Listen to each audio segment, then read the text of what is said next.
Good morning student. This is class third social science chapter third earth models and features.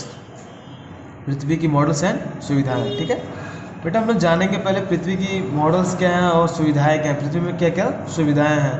First of all दिया है आप लोग का, the earth is very large and round in shape like a ball, we can see only a small part of it at a time, how do you find out of contents in search for places on it? Well, there are two ways, globe and maps. Let's know about them. बेटा हम पहले देखेंगे कि पृथ्वी एक गेंद के आकार में बहुत बड़ी और गोल है। ठीक, हम एक समय में इसका केवल एक ही छोटा हिस्सा देख सकते हैं, पूरा तो देख नहीं सकते हम लोग, क्योंकि एक गोल आकार का होता है ये। ठीक, और ये रेक्टेंगल शेप में होता है तो हम लोग पूरा देख लेते हैं, लेकिन ये गोल में होता है, इसको हम लोग पूरा देखने के लिए इसको हम लोग को घुमाना पड़ता है। ठीक है, और इसका हम लोग आधा ही छोटा ही हिस्सा देख सकते हैं। हम ये कैसे पता लगा सकते हैं कि इसमें क्या है और ये इस स्थानों पर खोज करें। ठीक है, आइए हम लोग स्थानों पर खोज करते हैं। ठीक है, हम लोग पढ़ेंगे ग्लोब। ग्लोब क्या होता है? ठीक है, globe is a model of earth, it is set and stand since it is round we can see only half of earth in on a globe at one time we have rotate the globe to see the another half। Globe एक पृथ्वी का model है, यह stand पे set होता है। चूंकि यह गोल है इसलिए सेट होता है क्योंकि ये गोल है। अगर हम लोग ऐसे उसको सेट करेंगे तो सेट नहीं होगा, गोल है तो ये सेट हो जाता है। ठीक है, और क्या कहते हैं, चूंकि यह गोल है इसलिए हम इसको सेट करते हैं। पृथ्वी पर केवल एक आधा भाग देख सकते हैं, हमें दूसरे आधे हिस्सों को देखने के लिए ग्लोब को हम लोग क्या करते हैं, घुमाते हैं, तभी तो हम लोग पूरा देख सकते हैं। अब एक तरफ से तो पूरा देख नहीं सकते हैं क्योंकि पृथ्वी बहुत बड़ी है, पृथ्वी गोल है। ठीक है, तो हम लोग इसको देखने के लिए ग्लोब की सहायता होती है, सहायता की ज़रूरत होती है। तो ग्लोब में पूरी चीज़ देखने के लिए हम लोग ग्लोब को घुमाना पड़ता है। ठीक है, हम लोग देखेंगे यूजेज ऑफ ग्लोब। ठीक है, ए globe help us in studying in the different part of the अर्थ। ठीक है,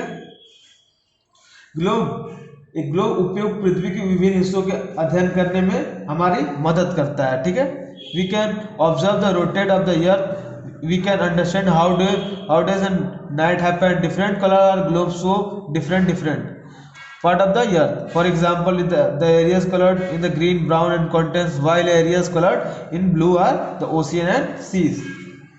ग्लोब एक पृथ्वी का विभिन्न हिस्सों का अध्ययन करने के लिए हमारी मदद करती है। मतलब जो विभिन्न जो देशों का, जैसे हम लोग को जिसके बारे में जानना है, विभिन्न देश हैं उसके बारे में हम लोग को जानने में हम लोग ग्लोब हम लोग की मदद करती है कि कौन कहाँ पे देश है, किस जगह कौन सा सागर है, कौन सा ओशियन है, इसी हमारा ग्लोब हमें उसके बारे में हम लोग को जानकारी के लिए ग्लोब हम लोग को हेल्प करती है। हम पृथ्वी को घूमने का निरीक्षण कर सकते हैं, हम समझ सकते हैं कि दिन और रात कैसे होते हैं। ग्लोब पर अलग अलग रंग पृथ्वी के अलग अलग हिस्सों को दिखाते हैं। उदाहरण के लिए हरे या भूरे रंग में रंगे जाने वाले महाद्वीप, जबकि नीले रंग में रंगे हुए क्षेत्र समुद्र हैं। ठीक है, ओशियन एंड सीज। और आप लोग का नेक्स्ट हेडिंग है, आप लोग देखेंगे यहाँ से, it is difficult to carry globe from one place to another, there a map is referred to globe। एक जगह से दूसरी जगह ले जाना मुश्किल है, इसलिए एक नक्शा है एक दुनिया के लिए पसंदीदा। ठीक है, हम ग्लोब को कभी एक जगह से दूसरी जगह नहीं ले जा सकते हैं, इसलिए एक नक्शा है एक दुनिया का के लिए पसंदीदा।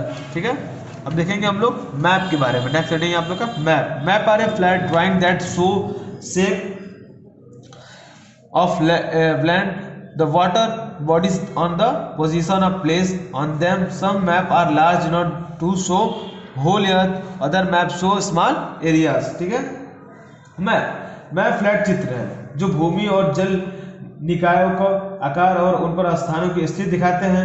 पूरी दुनिया दिखाने के लिए कुछ नक्शे काफी बड़े हैं, अन्य मानचित्र छोटे क्षेत्र दिखाते हैं। महाद्वीप पृथ्वी पर बड़े भूखलन है। ठीक है, ठीक समझ में आया। और जैसे अब 7 महाद्वीप हैं, अब एशिया हो गया, अफ्रीका हो गया, यूरोप हो गया। देखिए एशिया हो गया, अफ्रीका हो गया। कॉन्टिनेंट्स हम लोग देखेंगे, continent are the large land masses on the earth, there are 7 continents, they are Asia, Africa, Europe, North America, South America, Australia and Antarctica. ठीक है, एशिया, अफ्रीका, यूरोप, उत्तरी अमेरिका, दक्षिणी अमेरिका, ऑस्ट्रेलिया और Antarctica. ये थे हमारे महाद्वीप हैं, पृथ्वी पे बड़े बड़े भूखलन महाद्वीप हैं, ठीक है।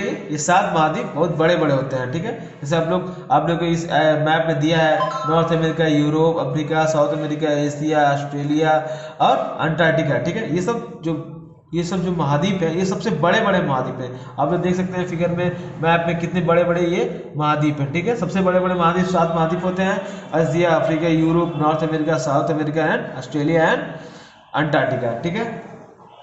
तो हम लोग मैप में देख लिए महाद्वीपों के बारे में। अब हम लोग आपका अगला हेडिंग है, continents are usually divided into several countries. India is a part of the Asia continent, ठीक। कई देशों में जारी है, भारत एशिया महाद्वीप का एक हिस्सा है। जो भारत एशिया जो है वो महाद्वीप का एक हिस्सा है। आमतौर पर दिए गए, हम देख सकते हैं, look at the given map, it shows continent of Asia, there are many countries marked on it. India our country lies in the south central part of Asia. आमतौर पर दिए गए नक्शे पर हम लुक में विभाजित किया जाता है इसमें, ठीक है। मैप में आप लोग के विभाजित किया जाता है, ठीक। ये एशिया महाद्वीप को दर्शाता है। इस पर कई देश चिन्ह हैं। भारत हमारा देश है, एशिया के दक्षिणी मध्य भाग में स्थित है। जो भारत हमारा है वो एशिया के दक्षिण भाग में हम लोग का भारत स्थित है, ठीक है। और हम लोग नेक्स्ट देख सकते हैं, लास्ट ओशियंस। हम लोग देखते हैं ओशियन, महासागर के बारे में देखेंगे हम लोग, ठीक है। Ocean are very large bodies of water. There are 5 major oceans. They are the Pacific Ocean and Atlantic Ocean and Indian Ocean is the Arctic Ocean and Southern Ocean. Ocean are used for international trading because most of the goods and imported to exported through sea, ठीक है। महासागर में पानी क्या होता है, बहुत होती है। जैसे अब छोटा मोटा महासागर तो है, महासागर किसे कहते हैं। अब जैसे हम लोग गांव में देखते हैं कभी कभी छोटे छोटे तालाबों में, तो उसको हम महासागर नहीं कह सकते, क्योंकि वहाँ पे पानी की बहुत कम मात्रा होती है, पानी बहुत कम होता है, छोटा छोटा ही होता है। और जो महासागर होता है वो बहुत बहुत बड़ा होता है, बहुत ही बड़ा होता है, ठीक है। उसे हम महासागर कहते हैं।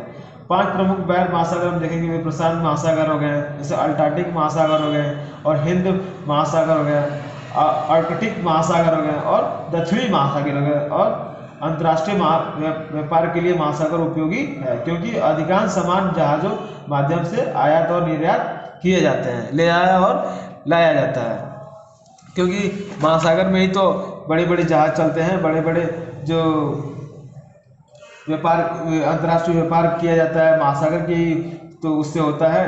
तो जैसे हम लोग देखें, इसमें 5 प्रमुख बड़े महासागर हैं।